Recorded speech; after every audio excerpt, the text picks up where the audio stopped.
नमस्कार दोस्तों। आज के इस वीडियो में हम चर्चा करेंगे वृश्चिक राशि का फरवरी 2025 का संपूर्ण राशिफल। कैसे होंगे ग्रह योग, कैसे होंगे ग्रहों के राश्यंतर और वो आपके राशि पर किस प्रकार से प्रभाव करने वाले हैं, सभी के बारे में डिटेल में चर्चा इस वीडियो में हम करने वाले हैं। तो सबसे पहले हम चर्चा करेंगे कि आपके राशि का या फिर आपका जो स्वास्थ्य है, मानसिक या फिर शारीरिक, वह किस प्रकार का होगा। जैसे कि आपके राशि का जो स्वामी है मंगल, यह आपका षष्ठेश भी है, आपके अष्टम भाव में, जिसे हम मृत्यु भाव कहते हैं, इसमें भ्रमण कर रहा है और पिछले कई दिनों से ये वक्री चल रहा है। तो इस महीने में आपको स्वयं के स्वास्थ्य के बारे में ध्यान देना बहुत ही ज़्यादा आवश्यक होगा। स्वास्थ्य की परेशानियां ज़्यादा आ सकती है। अगर आप स्वास्थ्य के बारे में किसी भी व्याधि से अगर पीड़ित हैं तो उसके कुछ लक्षण दिखाई दे सकते हैं। प्रत्यक्ष रूप में कुछ व्याधियां वो भी दिखाई दे सकती है, तो थोड़ा सा खुद पर ध्यान देना आवश्यक होगा। उसी प्रकार जो स्ट्रेस टेंशन है वो भी इस महीने में थोड़ा ज़्यादा देखा जाएगा, लेकिन बिल्कुल चिंता ना करें, क्योंकि इस महीने के करीबन 25 तारीख के बाद का जो समय है उसमें जो मंगल है वो मार्गस्थ होने जा रहा है। तो जो स्ट्रेस टेंशन पिछले करीबन 1.5-2 महीने से चला आ रहा है वो काफ़ी मायनों में कम होता हुआ नजर आएगा। मैं ये नहीं कहूँगा कि पूरी तरह से कम होगा, लेकिन ऐसे कोई बातें आपके सामने आ सकती है जिसकी वजह से आप आश्वस्त हो सकते हो कि जो स्ट्रेस टेंशन है वो काफ़ी मायनों में कम हो रहा है। लेकिन इस महीने में आपको उसके बारे में थोड़ा ध्यान देना होगा। किसी भी प्रकार के महत्वपूर्ण निर्णय स्ट्रेस से रिलेटेड बिल्कुल भी नहीं लेना, जिसकी वजह से आपके जीवन की पूरी दिशा ही बदल जाए। तो इन चीज़ों पर थोड़ा सा ध्यान देना आवश्यक होगा। इसी प्रकार आपका जो स्वास्थ्य, आपका जो आर्थिक स्तर है, उसके बारे में अगर कहा जाए तो अष्टम भाव में स्थित जो मंगल है वह सप्तम दृष्टि से आपके द्वितीय भाव को देख रहा है। आपके राशि का जो धनेश, पंचमेश या लाभेश या फिर अष्टमेश जो है, मतलब बुध और गुरु, जो गुरु ग्रह है वो आपके सप्तम भाव में भ्रमण कर रहा है। अब जाके करीबन 4 तारीख के बाद ये जो गुरु है वो मार्गस्थ होने जा रहा है, और जो बुध आपके तृतीय भाव में भ्रमण कर रहा है दिनांक 12 तारीख के बाद आपके चतुर्थ भाव में भ्रमण करेगा। कुल मिला के देखा जाए तो पिछले करीबन 3-4 महीने से पैसे के मामले में जो भी दिक्कतों का सामना आप कर रहे हो, तो इस महीने के करीबन 6-7 तारीख के बाद ये जो बातें हैं वो काफ़ी मायनों में नॉर्मल होती हुई नजर आएगी, जो कि बहुत ही अच्छी बात होगी। दूसरी संपूर्ण महत्वपूर्ण बात, आप में जो कॉन्फिडेंस है वो काफ़ी अच्छा देखा जाएगा। जो स्ट्रेस टेंशन चल रहे थे वो करीबन 4-5 तारीख के बाद खास करके पैसे के मामले में वो काफ़ी ज़्यादा नॉर्मल होते हुए नजर आएंगे। तो बिल्कुल भी चिंता ना करें। इनकम के मामले में या फिर फाइनेंशियल स्टेटस जो आपका है वो काफ़ी अच्छा देखा जाएगा। उसी प्रकार अगर आप शेयर मार्केट में ट्रेड करते हो तो भी कुछ अच्छे लाभ वगैरह मिलते हुए नजर आएंगे। इसके पहले अगर आपने कोई इन्वेस्टमेंट की है तो करीबन 6-7 तारीख के बाद का जो समय है उसमें आपको उसके कुछ अच्छे रिटर्न्स वगैरह मिलते हुए नजर आएंगे। तो कुल मिला के देखा जाए तो इस महीने में जो आपका फाइनेंशियल स्टेटस है वो काफ़ी अच्छा सुधरता हुआ नजर आएगा। घर का जो माहौल है इसके बारे में भी अगर कहा जाए तो आपके राशि का जो चतुर्थ शनि, जो कि चतुर्थ भाव में ही भ्रमण कर रहा है, और चतुर्थ भाव में रवि और बुध भी आने वाले हैं, तो घर के जो लोग हैं उनके साथ आपकी जो इंटरेक्शन है वो काफ़ी अच्छी देखी जाए कि उनके साथ कहीं बाहर घूमना फिरना भी हो सकता है। लव लाइफ के मामले में अगर कहा जाए तो लव लाइफ जो कि पिछले 3-4 महीने से सही नहीं चल रही थी, इस महीने के पहले सप्ताह के बाद धीरे धीरे जो बातें हैं वो नॉर्मल होती हुई नजर आएगी। अगर आप किसी के रिलेशनशिप में हैं उनके साथ आपकी जो हार्मनी है वो काफ़ी अच्छी देखी जाएगी। उसी प्रकार जो गर्भवती महिला है उनके लिए भी ये जो समय है वो बहुत ही अच्छा देखा जाएगा।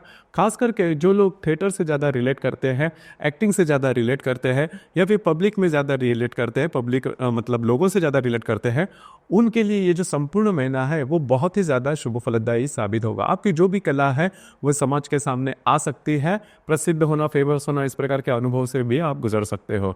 उसी प्रकार जो विद्यार्थी वर्ग है उनके लिए भी ये जो संपूर्ण महीना है वो काफ़ी ज़्यादा शुभ फलदायी साबित होगा। खास करके आपको थोड़ा सा आपके जो एफर्ट्स है वो थोड़े ज़्यादा देने होंगे, लेकिन कुल मिला के देखा जाए तो ये जो संपूर्ण महीना है वो आपके लिए शुभ फलदायी होगा। इस मामले में तो बिल्कुल भी चिंता ना करें।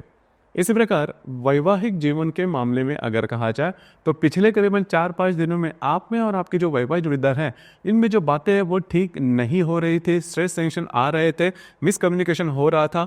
तो इस महीने के करीबन पहले सप्ताह के बाद का जो समय है वो आपके लिए काफ़ी ज़्यादा शुभ फलदायी होगा। आप में और आपके जो वैवाहिक जोड़ीदार हैं उनमें जो हारमोनी है वो काफ़ी अच्छी देखी जाएगी। उसी प्रकार आपके जो वैवाहिक जोड़ीदार हैं उनके शारीरिक स्वास्थ्य के बारे में अगर तकलीफ है वो भी नॉर्मल होती हुई नजर आएगा। सबसे महत्वपूर्ण बात, वृश्चिक राशि के जो भी युवक युवतियां हैं जो कि विवाह करना चाहते हैं उनके लिए यह जो महीना है वो बहुत ही ज़्यादा शुभ फलदायी साबित होगा। खास करके पिछले 3-4 महीने से जो बातें नहीं हो रही थी वर्कआउट, वो इस महीने के करीबन 6-7 तारीख के बाद अच्छी तरह से वर्कआउट होनी शुरू हो जाएगी, जो कि बहुत ही अच्छी बात होगी। उसी प्रकार कार्य क्षेत्र से रिलेटेड अगर कहा जाए तो आपके राशि का जो कर्मेश है या फिर जो दशमेश है रवि, जो कि आपके तृतीय भाव में भ्रमण कर रहा है, 13 तारीख के बाद वह आपके चतुर्थ भाव में भ्रमण करेगा। तो करीबन पिछले आपने देखा होगा कि जनवरी के करीबन 15 तारीख के बाद आप बहुत ज़्यादा आपका जो था घूमना फिरना हो रहा था, या फिर जो भी आपका कार्य क्षेत्र है उससे रिलेटेड स्ट्रेस टेंशन की जो बातें हैं वो भी देखी जा रही थी। चिंता ना करें, इस महीने के करीबन 15-16 तारीख के बाद का जो समय है वो आपके लिए काफ़ी ज़्यादा शुभदायी साबित होगा। मतलब जो भी स्ट्रेस टेंशन है वो काफ़ी नॉर्मल होते हुए नजर आएंगे। तो इस महीने में आपको 2-3 बातें हैं जिस पर थोड़ा सा अमल करना है।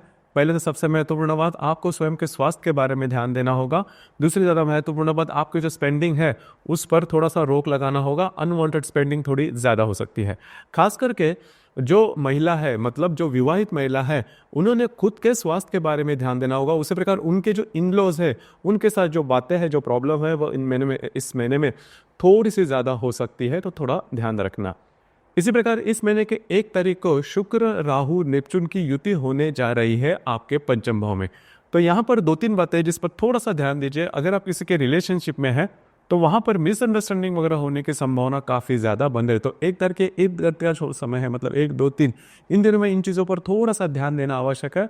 जो विवाहित है उनके लिए भी मैं ये कहना चाहूँगा कि अगर आप विवाहित हो तो आपके जो वैवाहिक जोड़ीदार है उनके स्वास्थ्य से रिलेटेड भी छोटे मोटे स्ट्रेस टेंशन ये 2-3 दिनों में, मतलब 1, 2, 3 तारीख को थोड़े ज़्यादा देखे जा सकते हैं। उसी प्रकार करीबन 3 तारीख को गुरु और बुध का त्रिकोण योग होने जा रहा है। गुरु जो कि आपके सप्तम भाव में भ्रमण कर रहा है, उसके साथ आपके तृतीय भाव को जो बुध है वो त्रिकोण योग करने जा रहा है। बहुत ही अच्छा, अत्यंत शुभ फलदायी ये योग होगा। खास करके आपके जो वैवाहिक जोड़ीदार है उनके साथ आपकी जो इंटरेक्शन है वो काफ़ी अच्छी देखी जाएगी। उनके साथ कहीं बाहर घूमना फिरना हो सकता है। उसी प्रकार फाइनेंस के मामले में, पैसे के मामले में कुछ अच्छे लाभ वगैरह मिलते हुए भी नजर आएंगे, जो कि आपके लिए काफ़ी ज़्यादा शुभ फलदायी साबित होंगे। आपका जो मूड है वो काफ़ी अच्छा होगा। इसी प्रकार किसी भी महत्वपूर्ण काम की अगर शुरुआत करनी है तो इन दिनों में आप कर सकते हो। उसके कुछ अच्छे रिटर्न्स वगैरह भी आपको मिलते हुए नजर आएंगे।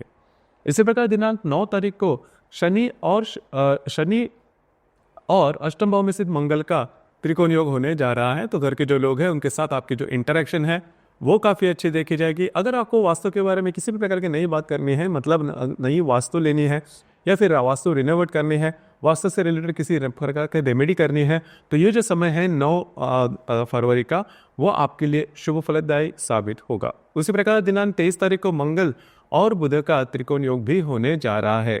चतुर्थ भाव में जो बुध आएगा उसके साथ आपके अष्टम भाव का जो मंगल है वो त्रिकोण योग करने जा रहा है। शुभ फलदायी योग यह योग होगा। खास करके इन दिनों में आपका जो कॉन्फिडेंस है वो काफ़ी अच्छा देखा जाएगा और अनपेक्षित लाभ वगैरह मिलने की संभावना इन दिनों में काफ़ी अच्छी बन रही है। तो कुल मिला के देखा जाए तो ये जो संपूर्ण महीना है आपके लिए काफ़ी अच्छा शुभ फलदायी साबित होगा। सिर्फ स्ट्रेस और आपकी जो हेल्थ इश्यूज है उस पर थोड़ा अगर ध्यान दे तो ये जो संपूर्ण महीना है वो आपके लिए शुभ फलदायी साबित होगा। इस महीने की जो पूर्णिमा है वो 12 तारीख को है और जो अमावस्या है वो 27 तारीख को है। अमावस्या और पूर्णिमा के दिन रविचंद्र का जो आकर्षण होता है पृथ्वी के प्रति वो काफ़ी ज़्यादा पाया जाता है। इस वजह से हम ज़्यादा इमोशनल हो जाते हैं, भावनातीत हो जाते हैं। तो इस महीने के करीबन 12 और 27 तारीख को किसी भी प्रकार के महत्वपूर्ण निर्णय बिल्कुल भी नहीं लेना, विवादों में भी बिल्कुल भी नहीं जाना। तो दोस्तों ये था फरवरी 2025 के लिए वृश्चिक राशि का संपूर्ण राशिफल। धन्यवाद।